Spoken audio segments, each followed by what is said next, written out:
Oral questions, questions orales. The member for Foothills. Le député de Foothills.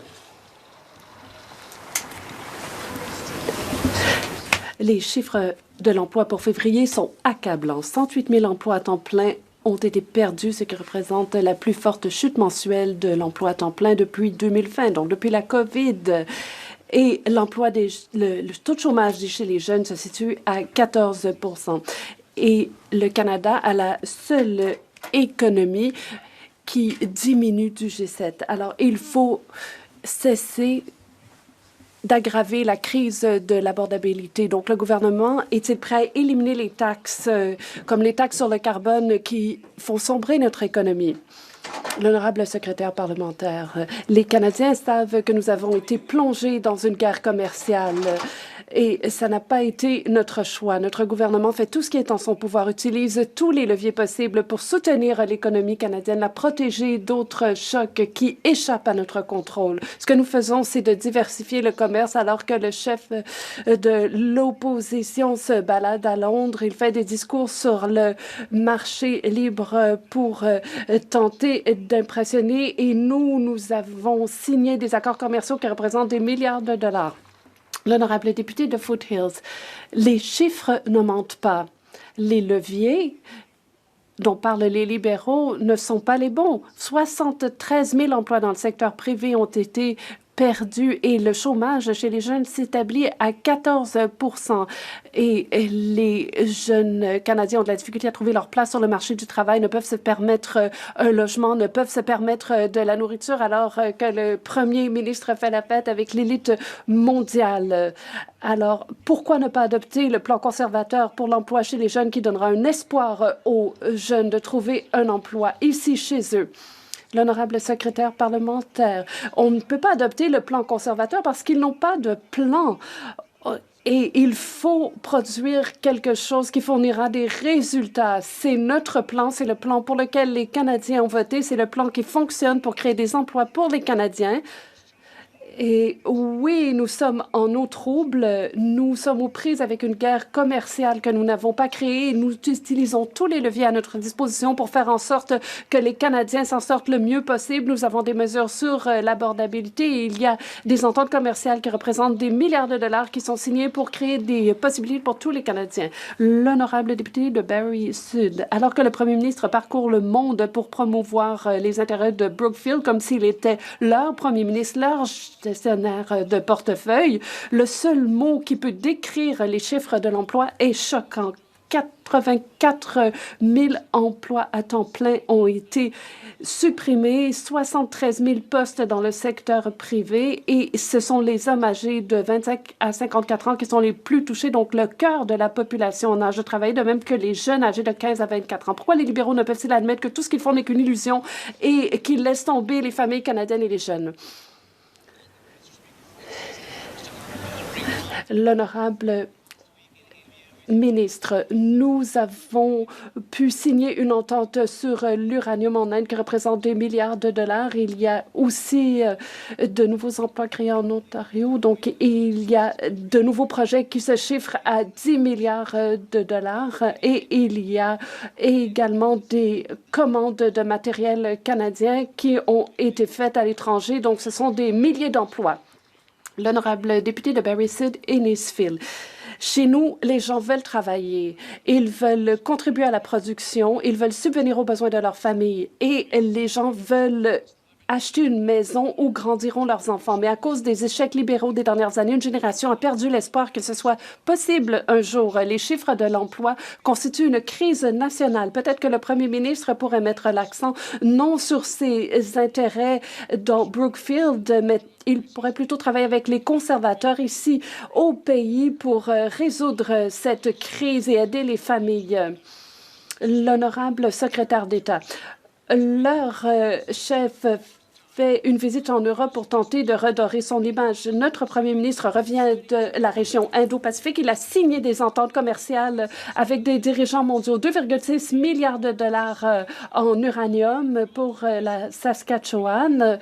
Nous n'avons pas entendu un mot de la part des députés de la Saskatchewan de l'autre côté de la Chambre. Mais de notre côté, nous voulons sérieusement bâtir l'économie la plus forte du G7. Donc, il est temps de mettre fin au discours et nous aider à bâtir un Canada plus fort. Lisette Chemin-Lévis. Monsieur le Président, le rapport sur l'emploi de février est inquiétant et les chiffres sont têtus. C'est connu. En un seul mois, ce gouvernement accuse 108 000 emplois perdus à temps plein. C'est la pire chute depuis la pandémie en 2020. Pendant que nos partenaires du G7 avancent, le Canada, lui, il recule. On cherche encore les résultats que ce gouvernement avait promis aux Canadiens, Monsieur le Président. La politique économique des libéraux est un échec. Peuvent-ils cesser de punir les créateurs d'emplois et éliminer les taxes et la bureaucratie qui détruisent les emplois au Canada, Monsieur le Président? Honorable secrétaire parlementaire de la ministre de l'Industrie. Monsieur le Président, bien sûr que les résultats de l'emploi des 2 derniers mois, sont très négatifs. Nous sommes bien conscients. Maintenant, pourquoi? Pourquoi est-ce que nous sommes rendus à cette étape-là? C'est parce que nous avons une guerre commerciale avec nos voisins américains. C'est quelque chose que nos amis conservateurs ont beaucoup de difficultés à comprendre. Parce qu'on a de la difficulté à envoyer nos exportations aux États-Unis, les entreprises n'investissent pas, Monsieur le Président. C'est ça le nœud du problème, Monsieur le Président. Pas les taxes canadiennes, les tarifs américains. Honorable député de Bellechasse, Lisette Chemin-Lévis. Si les entreprises n'investissent pas, Monsieur le Président, c'est parce que la confiance n'est pas là. Les jeunes sont des victimes de l'incompétence économique du gouvernement. En février, le chômage des jeunes atteint 14 % Monsieur le Président. Au Québec, 57 000 emplois ont disparu en un mois seulement. Si les jeunes n'ont pas de travail, c'est parce que les politiques libérales ne fonctionnent tout simplement pas, Monsieur le Président. Pendant que les libéraux se félicitent, notre monde se demande comment ils vont faire payer leur loyer. Le gouvernement va-t-il cesser de nier l'évidence? Écoutez les conservateurs et mettre notre plan en action. On leur donne toutes nos idées et qu'ils les appliquent. L'honorable secrétaire parlementaire de la ministre de l'Industrie. Merci, Monsieur le Président. Mettre en application le plan conservateur. Mais quel plan? Il n'y a pas de plan, Monsieur le Président. Il n'y a pas de plan. Parce que pour les conservateurs, tout revient à la taxe industrielle sur le carbone. C'est tout ça. Mais voyons donc. Nous avons annoncé une politique industrielle de la défense qui suscite beaucoup d'intérêt de la part des PME québécoises et canadiennes. Nous avons investi massivement. Le Premier ministre a annoncé hier des investissements dans le Nord, Monsieur le Président. L'infrastructure, nous sommes en train de transformer l'économie canadienne. Le député de Berthier-Masquinongé. Monsieur le Président, au début du conflit en Iran, Téhéran a lancé des dizaines de bombardements. Tous ont été dévoilés publiquement, mais pas celui du camp militaire canadien au Koweït. Pire encore, la même base d'Ali al-Salem, qui abrite le camp militaire canadien, accueillait aussi des forces italiennes. Le jour même, l'Italie donnait l'heure juste publiquement, mais pas le Canada. Lui, il a caché cette frappe durant 2 semaines. Il l'a même caché lors du débat en Chambre sur le conflit qu'il a lui-même provoqué. Pourquoi le monde entier informe ses citoyens puis pas le Canada? L'honorable secrétaire parlementaire de la ministre de la Gestion des urgences. Monsieur le Président, je crois que nous devrions tous prioriser la sécurité et la sauveté des forces armées canadiennes et de ne pas les exposer à des risques innécessaires. Maintenant, nous avons des gens dans nos forces armées, des courageux hommes et femmes qui opèrent dans un théâtre de guerre où Iran lance des missiles et des drones. Pour des raisons de sécurité opérationnelle, les mesures spécifiques de protection des forces ne sont pas divulguées. Le député de Berthier-Masquinongé. Monsieur le Président, les libéraux ont invoqué la sécurité opérationnelle pour excuser leur silence, mais on leur demande juste les mêmes informations que tous les autres pays dévoilent. C'est juste normal d'informer la population quand le Canada est attaqué. Et ça s'ajoute aux questions des citoyens. Ils savent pas pourquoi le premier ministre a appuyé Donald Trump à l'aveugle. Ils savent pas pourquoi il change d'idée aux 2 jours depuis ce temps-là. Ils savent pas pourquoi il voulait cacher l'attaque contre les forces armées. Est-ce que le gouvernement réalise que ça mine la confiance des citoyens? Voilà, bravo. L'honorable secrétaire parlementaire de la ministre de la Gestion des urgences. Monsieur le Président, je crois que la chose la plus importante, c'est que tous les membres des Forces armées canadiennes présentes dans la région sont sains et saufs. Et notre priorité comme gouvernement et notre priorité comme parlementaire devrait être de prioriser la sauveté et la sécurité des gens dans nos forces armées qui opèrent dans un théâtre de guerre maintenant. Donc, je vous dis, Madame la Présidente, pour notre gouvernement, ce serait toujours la priorité de maximiser la sauveté et la sécurité de nos forces armées. Député de Berthier-Masquinongé. Monsieur le Président, la guerre en Iran s'est amorcée durant un voyage du Premier ministre.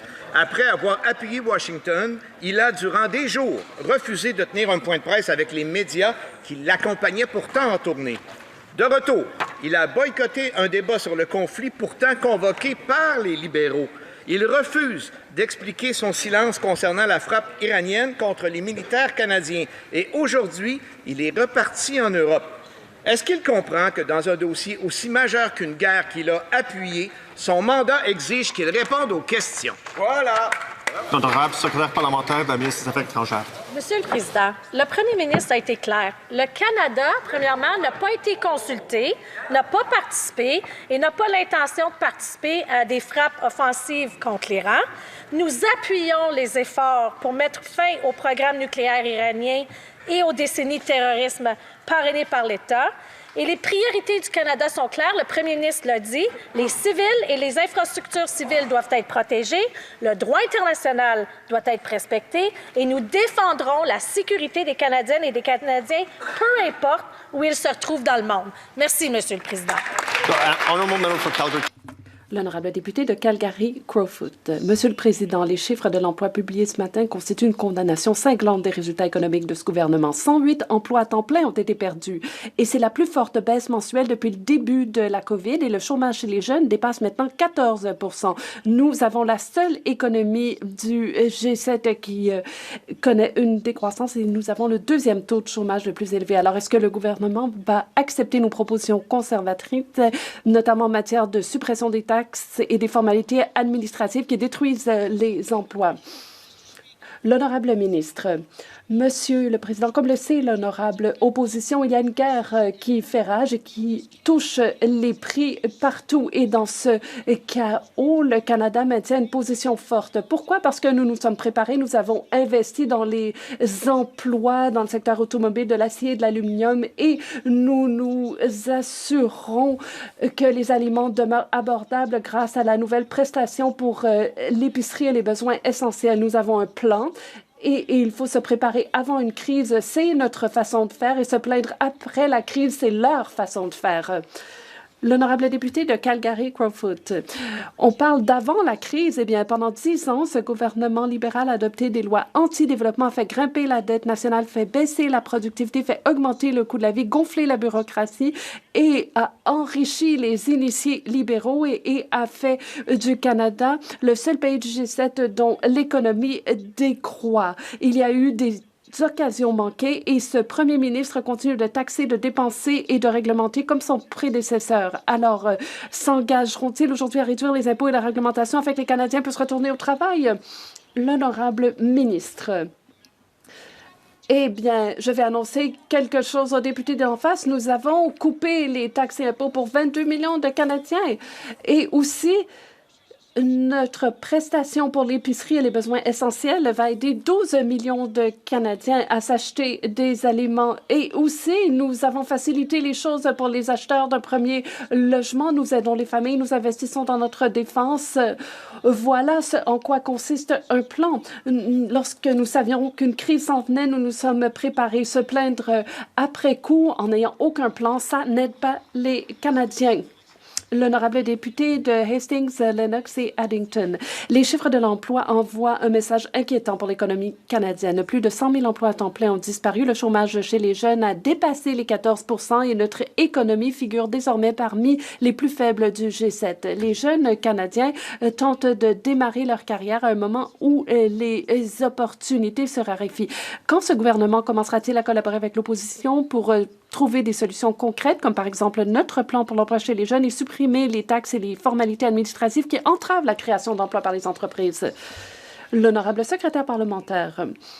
Est-ce que les conservateurs vivent sous une roche? En fait, il y a une guerre commerciale, il y a une guerre qui fait rage au Moyen-Orient. Ce ne sont pas des événements que nous avons choisis, donc il faut expliquer le lien de causalité. Le gouvernement fédéral n'est pas à blâmer. Il y a des facteurs qui existent dans le monde entier qui ont un effet sur notre économie. Nous vivons une période de turbulence économique sans précédent et donc les politiciens ne devraient pas célébrer les pertes d'emplois pour faire des gains politiques. Il faut aider les Canadiens et c'est ce que nous faisons.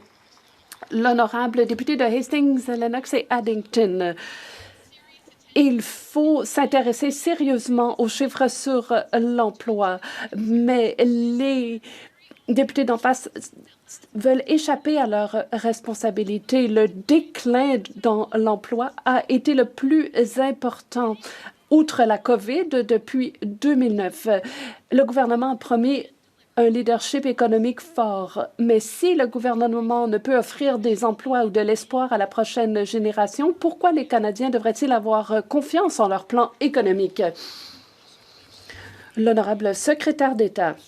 Monsieur le Président, malgré les discours conservateurs, nous savons qu'il y a une guerre commerciale, nous savons qu'il y a des défis qui se posent pour notre économie, mais les Canadiens ont élu un chef qui a une expérience de calibre mondial dans le domaine de l'économie, alors que le chef conservateur n'a aucune expérience en économie. Le seul emploi qu'il a créé, c'est celui du député de Carleton. Et donc, nous allons faire de notre économie une des plus solides du G7. L'honorable député de Kamloops, Shuswap Central Rockies. Le rapport sur l'emploi le plus récent montre que les politiques libérales ne fonctionnent pas. 108 000 emplois à temps plein perdus. Il s'agit de la plus forte baisse mensuelle de l'emploi à temps plein depuis 2020. Le chômage chez les jeunes a grimpé en flèche, s'établissant à 14 %. Nous sommes la seule économie qui décroît dans tout le G7 et nous avons désormais le deuxième taux de chômage le plus élevé. Les Canadiens ne travaillent pas parce que les politiques libérales ne fonctionnent pas. Quand les libéraux vont-ils accepter les propositions conservatrices, y compris notre plan pour l'emploi chez les jeunes, et supprimeront-ils les impôts et les bureaucraties qui tuent les emplois au Canada? L'honorable secrétaire parlementaire. Merci, Monsieur le Président. Nous créons des emplois bien rémunérés grâce à nos investissements dans le logement. Maison Canada va investir 13 milliards de dollars dans le logement, va catalyser de nouveaux modes de construction. Il y aura de nouveaux emplois, notamment dans des usines dans tout le pays, en utilisant des matériaux canadiens, du bois canadien, de l'acier canadien, et nos jeunes travailleront et ils pourront ensuite vivre dans ces maisons. Monsieur le Président, malheureusement, les chiffres sont têtus et surtout sont tristes ce matin concernant l'emploi. On apprend qu'en février dernier, 108 000 Canadiens ont perdu leur emploi. 108 000 femmes, hommes, chefs de famille qui se cherchent un emploi maintenant. C'est ça. 73 000 emplois privés perdus en février dernier. C'est la preuve, après 10 ans de gouvernance libérale, que les politiques libérales ne fonctionnent pas. Quand le gouvernement va agir de façon efficace? L'honorable secrétaire parlementaire de la ministre de l'Industrie. Monsieur le Président, nous agissons de façon efficace. Nous nous trouvons dans une situation qui a été créée par la politique commerciale des États-Unis. Ce sont les tarifs américains qui nous ont mis dans cette situation. Les entreprises canadiennes ont beaucoup de difficultés à investir parce qu'ils ne peuvent pas prévoir quel sera l'environnement opérationnel étant donné l'incertitude des États-Unis. Ce que nous faisons, ce que nous pouvons faire, ce que nous faisons, c'est investir massivement en infrastructures et repositionner notre économie dans le secteur de la défense. Je remarque beaucoup d'enthousiasme de la part des PME québécoises d'entrer dans ce chaîne d'approvisionnement en défense nationale et ça va marcher, Monsieur le Président. L'honorable député de Louis-Saint-Laurent à Kironrac. Tellement facile d'accuser les États-Unis, Monsieur le Président, mais la réalité, c'est que la bureaucratie libérale et la taxation libérale est 100 % dans les mains de ce gouvernement-là. Non sans rappeler, Monsieur le Président, que le premier ministre s'est fait élire en disant « Le 21 juillet, c'est fini, il n'y en a plus de tarifs, puis il y en a encore. » On est loin du elbows up, hein? C'est plutôt le thumbs up qu'on a vu à la Maison-Blanche. C'est ça la réalité, Monsieur le Président. Mais pire que ça, le chômage est rendu à 14 % chez les jeunes. Quand les jeunes ont des problèmes d'abordabilité pour l'épicerie, pour l'habitation. Voilà maintenant qu'ils ont des problèmes pour le travail. Est-ce que le gouvernement est conscient que ces politiques pour les jeunes ne fonctionnent pas? L'honorable secrétaire d'État de la Nature. Monsieur le Président, la guerre tarifaire avec les États-Unis est extrêmement difficile, mais nous avons un plan et un plan qui fonctionne. Nous sommes le pays qui, en ce moment, attire le plus d'investissements et on le voit. La stratégie militaire fonctionne de la défense, la stratégie auto donne des résultats. C'est pas du jour au lendemain, mais on avance et les Canadiens y croient, ils continuent de nous appuyer, et puis on va réussir à relever le Canada. C'est ça notre plan et on va l'accomplir. Merci, Monsieur le Président. L'honorable député de Jonquière. Monsieur le Président, c'était unanime à l'Assemblée nationale et c'est maintenant unanime au Comité des comptes publics. Tous les partis, y compris les libéraux, demandent au gouvernement de lancer une enquête sur les fiascos informatiques du fédéral. Curam, Phoenix, Arrivcan. Chaque fois qu'Ottawa se mêle d'informatique, on se retrouve avec des citoyens lésés et des dépassements de coûts pharaoniques. La Chambre sera rapidement saisie de la demande unanime d'enquête du comité, mais gagnons un peu de temps. Est-ce que le gouvernement va respecter cette volonté unanime et déclencher une enquête publique indépendante? Oui. L'honorable secrétaire parlementaire. Merci, Monsieur le Président. 7,7 millions de personnes âgées reçoivent leurs prestations en temps opportun et sans erreur. Hier, on a donné un briefing tous les membres des oppositions qui voulaient le prendre et ils ont partagé tous les problèmes techniques avec eux. Si vous avez des questions, si vous avez d'autres problèmes, si vous avez des cas que vous voulez parler avec moi, je suis prêt à répondre à vos questions. Juste un rappel à la secrétaire parlementaire, on ne parle pas directement aux députés, on parle à la présidence quand on utilise le « vous » en français. L'honorable député de Jonquière. Monsieur le Président, pendant que les libéraux continuent de se mettre la tête dans le sable, il y a toujours 69 000 retraités qui ont des problèmes avec leur pension de vieillesse à cause de Curam. Du côté de Phoenix, après 10 ans de problèmes, le syndicat des fonctionnaires révélait il y a 2 semaines qu'il reste 233 000 dossiers à régler. C'est pas des statistiques. Ces chiffres-là, c'est des citoyens qui méritent que ces fiascos-là cessent une fois pour toutes. À quand une enquête publique et indépendante? L'honorable secrétaire parlementaire de la ministre de l'Emploi et de la Famille.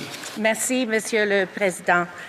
Comme j'ai déjà dit, 7,7 millions de personnes âgées reçoivent leurs prestations en temps opportun. L'ancien système de prestations était fragile, subissait des pentes contraintes, des coûts chers à entretenir. Le maintenir aurait été catastrophique, aurait conduit à une défaillance du système où personne n'aurait reçu des prestations. On travaille là-dessus pour savoir et avoir les solutions, Monsieur le Président. L'honorable député de Kenora. Les chiffres sur l'emploi les plus récents sont catastrophiques pour les Canadiens. Il y a 84 000 emplois perdus, donc c'est le plus important déclin dans les chiffres de l'emploi depuis la COVID. Et il y a 73 000 emplois perdus dans le secteur privé. Le taux de chômage chez les jeunes s'établit à 14 % et le Canada a la seule économie en décroissance du G7 et le deuxième taux de chômage en importance dans le G7. Quand le gouvernement écoutera-t-il les Canadiens et adoptera-t-il le plan que nous avons proposé pour mettre fin aux taxes et à la bureaucratie qui tue des emplois? L'honorable secrétaire parlementaire. Les données sur l'emploi qui ont été publiées ce matin sont malencontreuses. Et on peut se concentrer sur les données mensuelles, mais les conservateurs ne parlent pas des tendances à long terme. Qu'avons-nous constaté il y a quelques jours? On peut voir ce qui a été dit dans Bloomberg. La quantité la plus importante d'investissements étrangers que le Canada a connue depuis un certain temps. Donc, ça veut dire des emplois, des opportunités pour les jeunes. Et qu'est-ce qu'on a constaté hier? Un énorme investissement dans le nord canadien, des ports, des aéroports, l'autoroute de la vallée du Mackenzie, la sécurité dans le nord. Voilà comment on bâtit le Canada. L'honorable député de Kenora. Monsieur le Président, la différence entre le discours libéraux et la réalité est assez frappante. Les Canadiens ne travaillent pas parce que les politiques libérales ne fonctionnent pas. Nous avons la seule économie en décroissance du G7 et un taux de chômage très élevé et l'inflation alimentaire la plus importante du G7. Donc, nous sommes au sommet dans les pires catégories. Alors, quand le gouvernement va-t-il éliminer les taxes et la bureaucratie qui tuent les emplois? L'honorable secrétaire parlementaire. Mon collègue semble bien informé. Il pourra regarder le plus récent rapport du Fonds monétaire international qui montre que le Canada constitue un exemple pour le G7 et même pour l'OCDE dans son ensemble. Nous pouvons maintenant adopter des politiques publiques sérieuses pour aider ce pays. J'ai parlé des investissements dans le Nord qui ont été annoncés hier, des investissements dans l'Ouest. J'espère qu'ils le soutiendront. Et ce sont des opportunités qui mènent à des emplois, qui mènent au pouvoir d'achat, qui mènent à l'abordabilité. C'est ainsi que l'on bâtit ce formidable pays. L'honorable député de Sudbury East. Monsieur le Président, c'est vrai, on ne peut pas contrôler ce qui se passe à l'étranger et on ne peut non plus invoquer des prétextes en ce qui concerne l'abordabilité alors qu'il y a de mauvaises décisions qui ont été prises par le gouvernement. Le gouvernement continue d'adopter de mauvaises politiques comme la taxe industrielle sur le carbone notamment et ces mesures s'appliquent à tous les Canadiens, ce qui fait monter le coût des aliments, de la facture d'épicerie encore davantage. Quand les libéraux accepteront-ils leurs responsabilités pour ce qu'ils peuvent contrôler et supprimer des politiques qui rendent la vie plus chère pour les Canadiens? L'honorable secrétaire parlementaire, je dirais à l'honorable député que hier, il y a un projet de loi sur les mesures d'abordabilité qui a obtenu la sanction royale. Ça veut dire 22 millions de Canadiens vont recevoir une compression de leur taxes qui représentent un montant important et ceux qui veulent acheter une première maison vont économiser jusqu'à 50 000 $ pour leur maison. Ce sont de bonnes nouvelles et nous avons la prestation pour l'épicerie et les besoins essentiels qui permettra aux familles d'épargner environ 1 900 $ par mois. Le député de Central Newfoundland. Je n'arrive pas à croire ce que j'ai entendu dire hier. Le ministre du Logement dit que les coûts élevés de logement sont attribuables à la guerre en Iran. Mais nous savons que c'est le fait de 10 ans de gouvernement libéral. Nous faisons face à la pire inflation alimentaire parmi les pays du G7 et le premier ministre, lui, va de l'avant avec sa taxe sur le carbone et son règlement sur le carburant qui vont faire en sorte que ça va coûter 17 sous de plus le litre à la pompe. Alors pourquoi ne pas changer les politiques pour rendre la vie plus abordable pour les Canadiens? Le secrétaire parlementaire du leader du gouvernement à la Chambre. Monsieur le Président, je souhaite la bienvenue au député d'en face parce qu'il est de retour. Il se rappellera que nous avons établi un programme national d'alimentation dans les écoles. Il y a 400 000 enfants qui s'en sont prévalus et il a dit que c'était un programme poubelle. Alors maintenant, il prend la parole et parle coût de la vie. Nous voulons nourrir les enfants et lui, il a dit que ce programme, c'était un programme poubelle. Il faut se joindre à nous et appuyer le budget.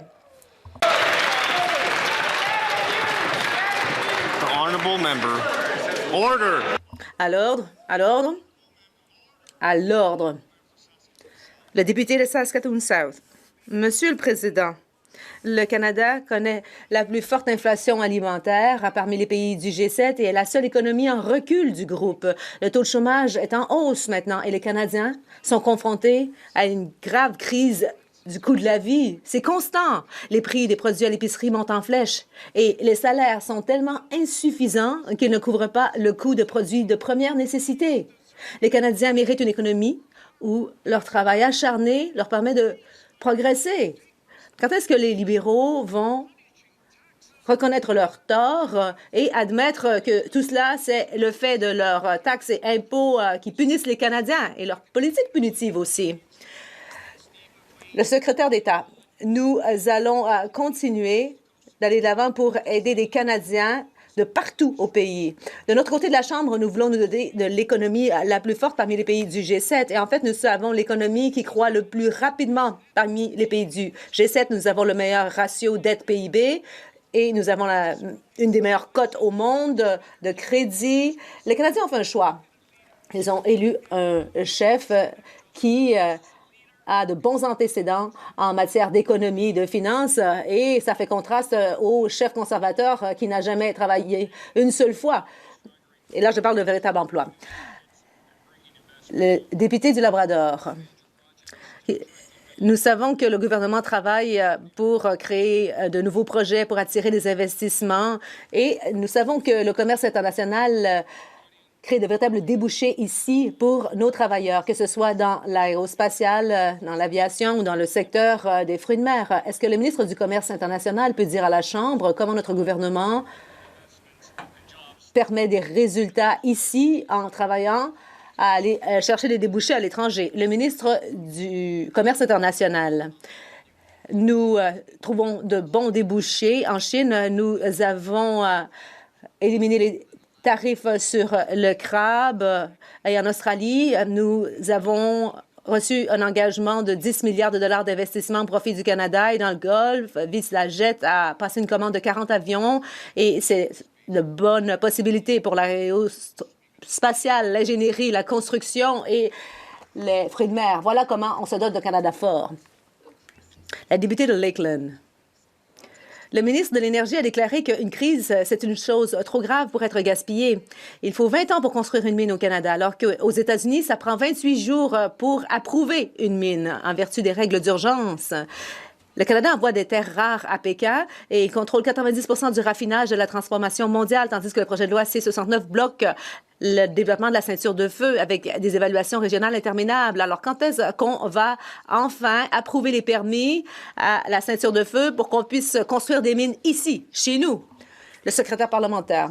Monsieur le Président, je siège au Comité des ressources naturelles avec la députée et elle sait très bien à quel point c'est compliqué d'aller de l'avant avec un projet comme la ceinture de feu. En fait, il s'agit de nombreux projets sous cette enveloppe. Nous collaborons avec le gouvernement de l'Ontario pour bâtir une route qui va permettre d'avoir accès à la ceinture de feu. Il faut une infrastructure et beaucoup d'investissements pour développer la ceinture de feu. Elle devrait le comprendre. La députée de Lakeland. 4 ans après que les libéraux aient mis en place une fausse stratégie sur les minéraux critiques, il n'y a rien qui a été fait pour la route menant à la ceinture de feu. Les libéraux ont laissé nos ennemis et nos alliés s'introduire dans l'arrière-cour du Canada pendant qu'ils s'acharnent sur des délais et que le reste du monde nous rejette. La ceinture de feu permettrait de relier les minéraux stratégiques à l'échelle mondiale, mais avec les nouveaux conflits, le monde entier a besoin des minéraux canadiens. Alors, encore une fois, quand est-ce que les libéraux vont développer la ceinture du feu pour que nous ayons de l'accessibilité financière, de la souveraineté, de la sécurité et de l'autonomie avant qu'il ne soit trop tard? Le secrétaire parlementaire. Monsieur le Président, je trouve ça assez intéressant parce que la députée parle davantage pour les Premières Nations, mais en fait, ce qu'il voudrait que nous fassions, c'est que l'on fasse accepter de force le projet en faisant fi des droits constitutionnels des Premières Nations. Alors, est-ce qu'on doit les aider ou suivre les règles? À l'ordre. La députée a eu droit à sa question. Elle a obtenu une réponse. Le député de Regina, Wascana. Monsieur le Président, le ministre des Ressources naturelles a promis que le Canada ferait sa part pour aider à stabiliser les réserves de pétrole, pour mettre en place des réserves de pétrole pour stabiliser le marché plutôt. Mais le Canada n'a pas de réserve de pétrole parce que nous avons une politique qui fait en sorte que nos ressources demeurent dans le sol. Et pourquoi ne pas mettre en œuvre une stratégie qui va permettre d'aider nos amis et diversifier le commerce? Alors pourquoi ne pas appliquer notre plan qui va permettre d'avoir une influence incontournable à l'étranger? Le secrétaire parlementaire. Bon, j'aimerais expliquer quelque chose aux députés d'en face. Une réserve stratégique, c'est pour les pays qui importent du pétrole. Mais nous sommes un pays exportateur. Et nous avons des siècles de réserves au pays. Le député de Regina, Wascana. Monsieur le Président, nous devrions extraire nos ressources et les exporter ailleurs au monde, mais malheureusement, les libéraux ont mis fin au projet Northern Gateway, Keystone, Energy East et tous ces projets auraient permis d'exporter le pétrole canadien à 100 $ le baril. Alors, quel prix devra-t-on atteindre avant que les libéraux admettent qu'il y a un plan d'affaires solide qui justifie l'exportation du pétrole canadien ailleurs? Le ministre du Commerce international. Nous avons le projet LNG Canada et nous avons aussi du gaz naturel qui est expédié en Asie, à Malaisie, à Singapour, au Japon, au Vietnam et ailleurs. Ces partenariats montrent que l'énergie canadienne est respectée ailleurs au monde et cela crée des emplois ici. Voilà ce que nous faisons pour exporter notre énergie vers de nouveaux marchés. Le député de Red Deer. Monsieur le Président, le Canada devrait être prêt à fournir son énergie tant à l'intérieur de ses frontières qu'à ses alliés internationaux. Mais une décennie de politique libérale prônant le laisser les ressources dans le sol a freiné notre industrie énergétique, divisé notre pays et fait en sorte que le Canada est le seul pays du G7 sans réserve stratégique de pétrole. Les conservateurs ont un plan pour créer une réserve stratégique d'énergie et de minéraux afin de contrôler la distribution de nos ressources un peu partout au monde. Les libéraux adopteront-ils notre plan pour que nous puissions être plus forts ici chez nous et pour que nous ayons un levier, une influence incontournable à l'étranger? Le secrétaire parlementaire. Monsieur le Président, voyons les faits. Lorsque le chef conservateur faisait partie du gouvernement, le gouvernement conservateur n'a pas construit un seul pouce de pipeline pour acheminer nos ressources aux côtes. Voilà la réalité. Et puis, il voudrait que nous suivions à l'ordre. À l'ordre. Je n'arrive pas à entendre le secrétaire parlementaire. Silence. Le secrétaire parlementaire. À l'ordre. Bon, le secrétaire parlementaire peut reprendre depuis le début parce que je veux entendre la réponse. Monsieur le Président, il faut regardez les faits. On ne peut pas changer l'histoire. Il n'y a pas un seul pouce de pipeline qui a été construit pendant que le chef du Parti conservateur faisait partie du gouvernement. Pas un seul pouce, Monsieur le Président, pour acheminer nos ressources jusqu'aux côtes. On peut regarder le gouvernement actuel, par contraste, qui exporte beaucoup de nos ressources. Il n'y a que l'exemple du gaz naturel liquéfié. Cela montre le potentiel des prairies. Et contrairement aux députés de l'Alberta qui, eux, ne font rien et ils n'interviennent même pas auprès de Danielle Smith. Ils devraient avoir honte. Bon, je tiens à rappeler au secrétaire parlementaire qu'il doit s'adresser à la présidence. Le député de Dauphin-Caledon. On se rappelle du scandale des commandites. C'était un groupe de libéraux qui distribuait des enveloppes brunes à des initiés libéraux. Et Trudeau, lui, s'est dit, ça, c'est trop compliqué. Il faut aller chercher l'argent, il faut aller chercher les enveloppes et puis ensuite se déplacer pour distribuer le tout. Alors, ils ont plutôt créé une caisse occulte verte et ont désigné des gens qui, eux, donnaient l'argent à leurs propres entreprises, mais ils se sont fait prendre.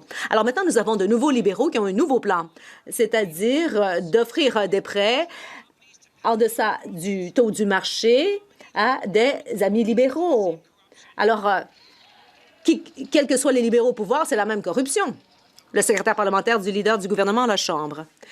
Monsieur le Président, c'est renversant de voir que le Parti conservateur cherche à s'en prendre à nous avec des attaques personnelles. Mais nous, ce qui nous préoccupe vraiment et ce qui préoccupe vraiment le premier ministre, c'est ce qui se passe au Canada. Voilà pourquoi notre premier ministre parcourt le monde pour rapporter des milliards de dollars d'investissement. Nous voulons trouver des débouchés et voilà pourquoi il y a des milliards de dollars de développement qui sont annoncés par notre gouvernement, par notre premier ministre, parce que nous nous soucions de ce qui se passe vraiment au Canada. Le député de Dauphin-Caledon. Oui, nous, on se soucie de ce qui se passe au Canada aussi. Nous voulons du développement. Mais nous ne voulons pas de développement corrompu par les libéraux, parce que quel que soit le Parti libéral au pouvoir, ils arrivent à mettre en place des pratiques corrompues. Sous Chrétien, c'était le scandale des commandites avec des enveloppes pleines d'argent. Et sous Trudeau, c'était une caisse qui servait à donner de l'argent à des entreprises des libéraux. Puis maintenant, il y a un nouveau plan de la part de ce gouvernement. On offre des prêts avec des taux en deçà du marché. Alors pourquoi est-ce que ce gouvernement est encore corrompu? La secrétaire parlementaire. Monsieur le Président, les Canadiens veulent de l'action, pas des petits jeux politiques. Et c'est ce que le gouvernement fait. Nous avons créé des emplois locaux, nous appuyons les municipalités et nous appuyons des projets d'infrastructure à l'échelle du pays. Et cela permet de faire croître notre économie et d'appuyer les ménages. Bon, de l'autre côté de la Chambre, ils peuvent continuer d'en parler, mais nous agissons vraiment. Merci, M. le Président. Pendant que les familles ont de plus en plus de misère à payer leurs factures pour à arriver, c'est bizarre, les libéraux trouvent toujours des dizaines et des centaines de millions pour aider leurs amis bien connectés. C'est pas mêlant au Canada. Si tu veux réussir aujourd'hui, c'est soit que tu es un actionnaire de Brookfield, soit que tu es ami avec les bons libéraux dans le Parlement fédéral. Les libéraux ont accordé un prêt de 206 millions à des amis bien connectés pour un projet éolien en Nouvelle-Écosse. Mais il y a un autre projet qui est parti à peu près d'un même moment et que lui a été chercher son financement au privé. Pourquoi que les libéraux, c'est tout le temps les chums qui ramassent les deals et la population qui ramasse la facture? L'honorable secrétaire parlementaire de la ministre du Domicile et de l'Infrastructure. Monsieur le Président, ce projet concerne l'énergie propre, la création d'emplois locaux et la croissance économique. Il a été approuvé dans un cadre de processus indépendant de la Banque de l'infrastructure du Canada dirigé par les fonctionnaires non partisans. Même le gouvernement progressif conservateur de la Nouvelle-Écosse appuie ce projet. Il est facile de comprendre pourquoi. Il créerait des centaines de bons emplois pour les Nova-Scotiens et renforce les communautés locales et il contribuerait à bâtir... L'honorable député de Montmorency-Charlevoix. Monsieur le Président, c'est à cause de des nouvelles comme ça que les gens perdent confiance dans nos institutions. Les libéraux nous disent que tout a été fait correctement et qu'il n'y a pas eu de favoritisme. Parfait, il n'y aura aucun problème à le prouver. Est-ce qu'ils peuvent nous dire aujourd'hui qu'il n'y a aucun ministre, aucun cabinet ministériel, qu'il n'y a aucun proche du Parti libéral qui est intervenu dans le dossier? Est-ce qu'ils s'engagent à rendre public tous les dossiers liés à 206 millions à un taux avantageux et 150 millions en subventions fédérales? Les Québécois et les Canadiens, on a le droit de savoir. Le secrétaire parlementaire du leader du gouvernement à la Chambre. Merci, Monsieur le Président. Bon, je pense que on devrait donner un exemple concret pour le député d'en face. S'agissant de l'investissement dans les Canadiens, dans l'investissement dans le Canada pour le rendre plus fort, eh bien, on peut donner l'exemple des grands projets. Je pense au gaz naturel liquéfié en Colombie-Britannique, au projet minier en Saskatchewan ou de l'expansion du port au Québec, de l'énergie nucléaire. Il y a plus de 60 milliards de dollars dans tout cela. Voilà comment on investit dans le Canada et nous devrions tous en être fiers. Monsieur le Président, notre gouvernement a un mandat clair pour renforcer la viabilité du système d'immigration. Je sais que la ministre travaille fort pour collaborer avec les Québec surtout, soutenir les entreprises québécoises et remplir notre mission de bâtir l'économie la plus forte du G7. Bien que nous réduisions le nombre de résidents temporaires d'ici la fin de 2027, nous comprenons aussi l'importance d'avoir de la stabilité pour les employés du Québec. La ministre peut-elle informer cette Chambre sur la manière dont notre gouvernement va soutenir la transition des travailleurs? L'honorable ministre de l'Immigration, des Réfugiés et de la Citoyenneté. Je remercie le député de Longueuil-Saint-Hubert. Oui, on comprend très bien les défis auxquels les entreprises et communautés font face. Bonne nouvelle, j'ai travaillé fort avec le Québec sur une solution et aujourd'hui, on a annoncé une nouvelle mesure d'aider des travailleurs dans le processus de résidence permanente à contribuer au Québec jusqu'à 1 an supplémentaire. On respecte le mandat que nous a été donné et on reste à l'écoute des Québécoises. Merci beaucoup. La députée de Cambridge. Monsieur le Président, le vol de cuivre, ce n'est pas un délit anodin. Lorsque des vandales s'en prennent à des infrastructures essentielles comme les antennes relais ou les transformateurs électriques, ils ne freinent pas seulement la loi, ils mettent des vies humaines en danger. Le vol de cuivre laisse littéralement les gens dans le noir et les met en difficulté au moment où ils en ont le plus besoin.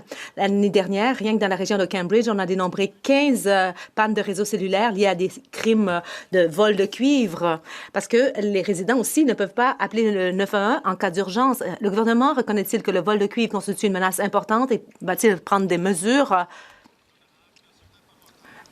La sécurité publique. Monsieur le Président, je remercie ma collègue de sa question. C'est une question très importante, effectivement. Le gouvernement est préoccupé par les vols de cuivre, puisqu'il s'agit de structures essentielles pour assurer les communications et pour assurer la sécurité de nos télécommunications. Alors, nous prenons toutes les mesures. Nous avons communiqué avec la gendarmerie, nous avons communiqué avec les services de police et nous faisons les enquêtes pour prévenir ce genre de crime. Bravo. La députée de Cambridge. Monsieur le Président, bon, je remercie le député d'en face de sa réponse, mais on pourrait en faire plus. Bell Canada a désigné Cambridge comme un point chaud pour le vol de cuivre et c'est un risque réel continu pour mes concitoyens. Nous dépendons d'un approvisionnement en électricité, d'un service de téléphonie mobile fiable, surtout en cas d'urgence. Les experts sont formels. Nous avons besoin de sanctions plus sévères pour les voleurs et les vandales, des mesures dissuasives pour les récidivistes et des mesures concrètes pour empêcher la vente de métaux volés sur le marché noir. Le gouvernement convient-il que ce sont des mesures de gros bon sens et va-t-il travailler à mettre ses priorités, à adopter ses priorités et les enchasser dans la loi? Ma collègue, que le Bill C-14, le projet de loi C-14, va rendre des peines plus sévères pour les récidivistes, les récidivistes qui commettent des crimes à répétition. Cependant, je suis tout à fait disposé à discuter avec ma collègue pour voir si on peut faire plus pour ce crime spécifique du vol du cuivre. Bravo. Le député d'Edmonton-Greensboro. Monsieur le Président, mon projet de loi d'initiative parlementaire C-243 va être lu pour une deuxième fois. Aujourd'hui, ce sera la deuxième lecture et ce projet de loi est ancré dans le gros bon sens. On atténuera la souffrance de ceux qui ont perdu des êtres chers aux mains de meurtriers. Ce projet de loi conservateur réduirait la fréquence des audiences de libération conditionnelle pour les faire passer d'une fois par an à une fois aux 5 ans. Les audiences de libération conditionnelle sont terriblement traumatisantes. Il s'agit d'une loi empreinte de compassion qui soutient les proches des victimes de meurtres. Ce projet de loi est soutenu par des milliers de Canadiens et de policiers un peu partout au pays. Est-ce que le gouvernement libéral va défendre les victimes? La secrétaire parlementaire du ministre de la Justice et procureur général du Canada. Monsieur le Président, ces crimes sont commis presque de façon hebdomadaire et c'est inacceptable. Nous voulons mettre en place des lois solides et strictes à cet égard et je suis prêt à passer en revue le projet de loi avec le député parce que nous voulons faire en sorte que les Canadiens soient toujours protégés. Le député de Cardigan. Monsieur le Président, c'est un privilège pour moi de prendre la parole aujourd'hui pour représenter mes concitoyens de l'île du Prince-Édouard. Nous sommes préoccupés, comme bon nombre de Canadiens, des frais bancaires dits frais pour insuffisance de fonds. Et ces frais peuvent atteindre 50 $ et ça touche la plupart des Canadiens à faible revenu. Dans de nombreux cas, ça peut représenter des centaines de dollars par année. Est-ce que le secrétaire d'État à l'Agence du revenu peut nous dire ce que cela signifie pour les Canadiens? Le secrétaire d'État, je remercie mon ami de Cardigan de son excellent travail en Chambre.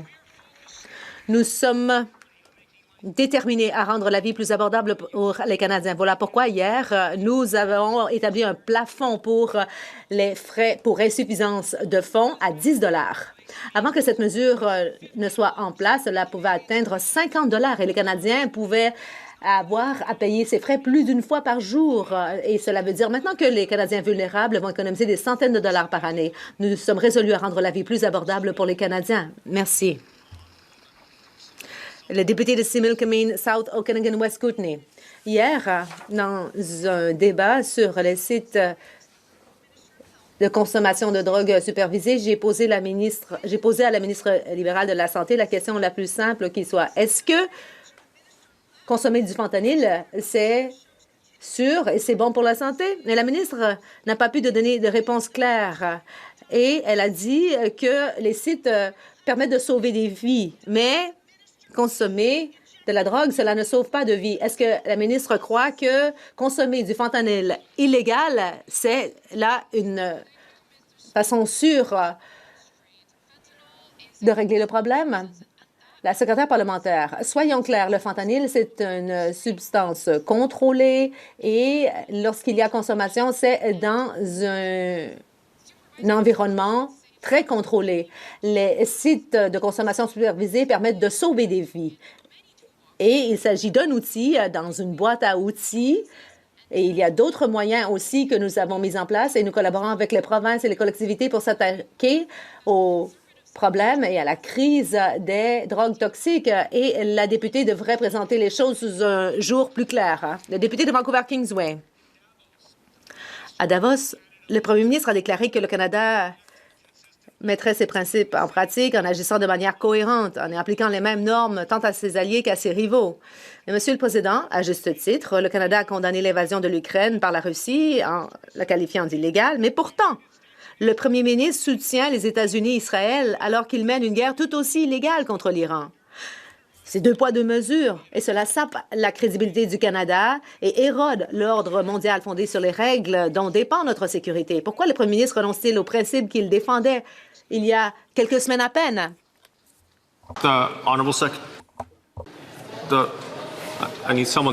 Il faut que quelqu'un prenne la parole. La secrétaire parlementaire de la ministre des Affaires étrangères. Je pense que le premier ministre a été très clair. Le droit international doit être respecté. Nous avons présentement une situation qui se passe. Je ne sais pas, Monsieur le Président, si on parle des sanctions qui ont été levées par les Américains sur le pétrole russe, mais vous savez que nous condamnons évidemment les frappes qui sont menées par l'Iran contre des civils, des infrastructures civiles, notamment les infrastructures énergétiques et maritimes à travers le Moyen-Orient. On sait que la Russie tente de tirer profit de ces hausses et le Canada est contre. L'honorable député de Rosemont, la Petite-Patrie. Allô, grand-maman, c'est ton petit-fils. J'ai vraiment besoin d'aide. J'ai juste besoin de ton NIP. Monsieur le Président, évidemment, vous connaissez la suite. Avec l'intelligence artificielle, les histoires d'horreur de fraude bancaire se multiplient. En ce moment, votre banque va vous répondre qu'elle ne peut rien faire parce que vous avez donné volontairement vos informations aux fraudeurs. C'est vous qui êtes piégés, mais c'est de votre faute. Pourtant, ça devrait être aux banques de nous protéger et de nous rembourser. Que pense le premier ministre, un ancien banquier, de responsabiliser les banques sur ces arnaques? Est-ce qu'il va être du bord du vrai monde ou de ses amis des banques? Bravo. L'honorable secrétaire parlementaire du ministre de la Sécurité publique. Alors, Monsieur le Président, j'ai grand plaisir d'annoncer que nous avons tout récemment, le ministre des Finances a annoncé la nouvelle agence qui va servir à combattre le crime organisé et le blanchiment d'argent. Et toutes ces fraudes-là vont être regardées également. Alors, ça va faire partie du programme de l'Agence de lutte contre le blanchiment d'argent et les crimes financiers. This concludes question period.